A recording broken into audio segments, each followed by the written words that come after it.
Ciao Tesla people, I just got a software update download, and it's the 2025.32.6. Here it is. So let's start the installation. This has several new features which are pretty cool. So we'll install it now. You skip like this, 2 minutes, and it should start right away. That's it. So it's going to take probably half an hour, but for you like 3 or 4 seconds. I'm going to do a time lapse, and we'll talk about all the changes that they have, this update and the previous one, because I skipped that one. So that means there are several ones that are going to be together. Okay, so there are several changes which are pretty cool, and as soon as it's done, we'll talk about it. So 3 seconds for you. So I'm finished to do the installation. Not sure if you can see me, but here are the changes. There is a frontal airbag system announcement. This update includes important security fixes and improvements. Okay, let's do the front airbag. This upgrade builds upon your vehicle's superior and crash protection by now using Tesla Vision to help offer some of the most cutting-edge airbag performance in the event of a frontal crash.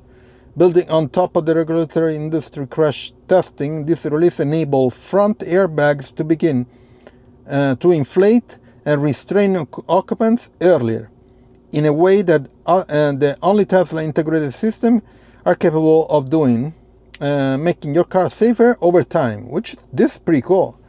So then the lower power mode. So this is the second bigger changes, new feature. Lower power mode conserves energy while your vehicle is parked by a disabling feature like that draw power.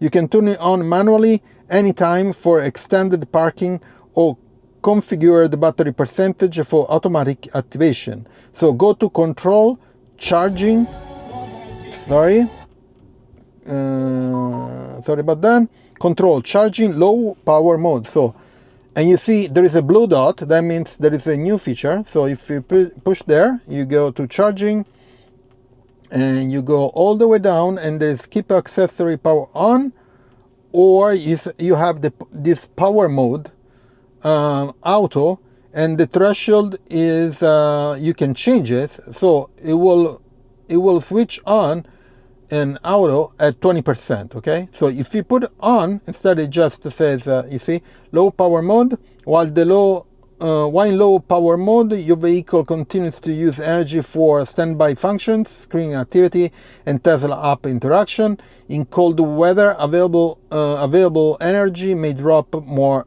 quickly. Do you want to enable low power mode? I say yes. Okay, that's it. So you can put an auto and start this mode, for example, 20%. But you can still interact with your app. Okay, so this is new, pretty cool. So let's go back to the logs, software, all the way here. List notes, lower power mode. Okay, minor changes. It says that you can now set the dog mode to a minimum temperature 64 degrees Fahrenheit or 18 Celsius. And then in this update includes security fixes, improvements, minor fixes. Okay, so those are the two big ones, the airbags and the low power mode. But there are other changes. So there is a child left alone detection. This is for the new Model Y. Basically, there is a radar here. It will detect the people that are inside the car.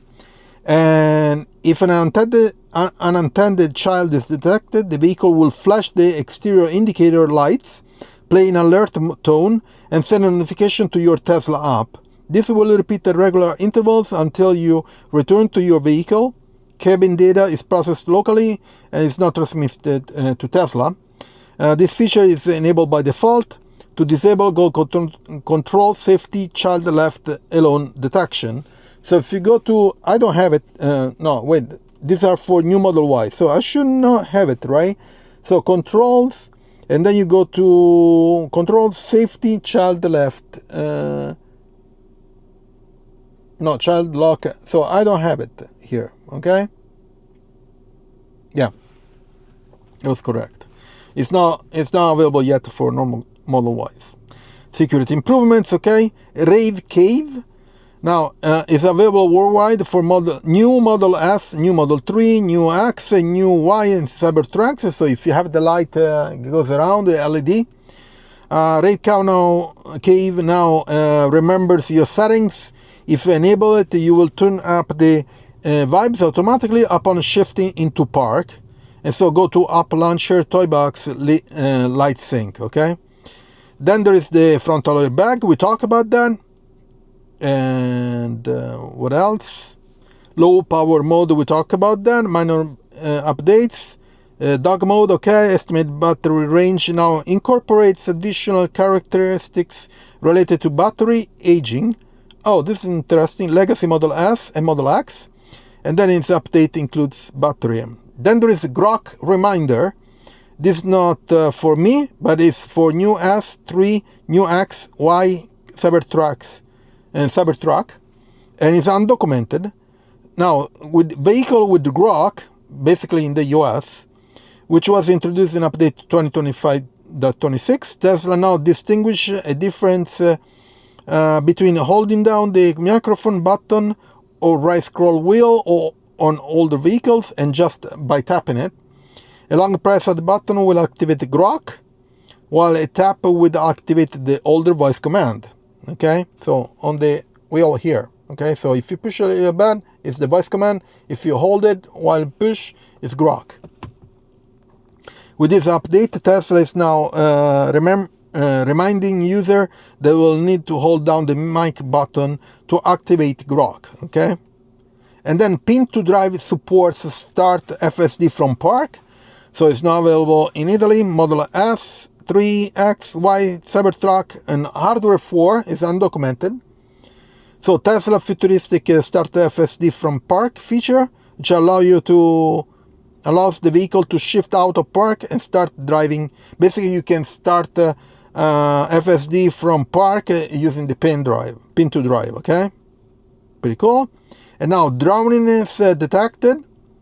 So in model available worldwide is undocumented. Model S, 3, X, Y, and Cybertruck.